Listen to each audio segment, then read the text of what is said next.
लोकसभा चुनाव से पहले उत्तर प्रदेश की सियासत गर्म ही। एआईएमआईएम प्रमुख असदुद्दीन ओवैसी और सपा मुखिया अखिलेश यादव के बीच वार पलटवार का खेल जारी है। अखिलेश यादव के बयान पर एआईएमआईएम ने पलटवार किया। दरअसल ओवैसी के अल्टीमेटम पर अखिलेश यादव ने कहा था कि यूपी में चुनाव लड़ने से कोई फर्क नहीं पड़ने वाला।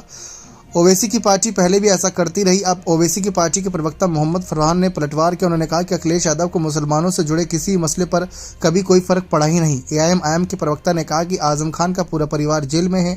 मुख्तार अंसारी के परिवार की महिलाएं जेल गई। सलीम शेरवानी ने दुखी होकर पद छोड़ दिया। कानपुर के विधायक इरफान सोलंकी का परिवार दर दर की ठोकरें खा रहा है।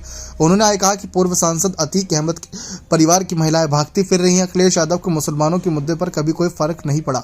अखिलेश यादव मुसलमानों को सिर्फ वोट बैंक समझते हैं। एआईएमआईएम नेता ने दावा किया कि अखिलेश यादव मुसलमानों का वोट हथियाना चाहते हैं, लेकिन उनके लिए कभी कुछ भी करना नहीं चाहते। मोहम्मद फरहान ने आरोप लगाया कि मुसीबत में अखिलेश यादव मुसलमानों के साथ नहीं खड़े होना चाहते। मुस्लिम वोटों के सिलसिले में अखिलेश यादव को काफ़ी गलतफहमी है। प्रवक्ता ने कहा कि अगर सपा मुखिया अखिलेश मुखिया समझते हैं कि लोकसभा चुनाव में यूपी का मुसलमान समर्थन में वोट कर देगा, तो ऐसा कतई नहीं होगा। देश का मुसलमान अब असदुद्दीन ओवैसी को अपना नेता मानता है। एआईएमआईएम का सिर्फ मुसलमान और गैर बीजेपी वोटों का बंटवारा रोकने के लिए समझौता करना चाहती है।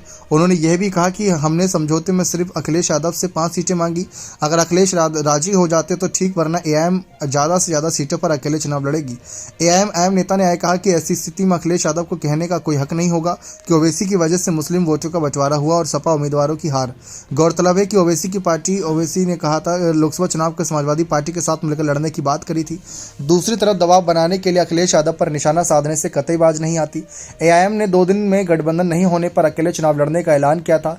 अखिलेश यादव ने अल्टीमेटम पर कहा था कि एआईएम के चुनाव लड़ने से सपा का कोई फर्क नहीं पड़ेगा। प्रवक्ता फरहान ने अब फर्क नहीं पड़ने वाले बयान पर पलटवार किया है।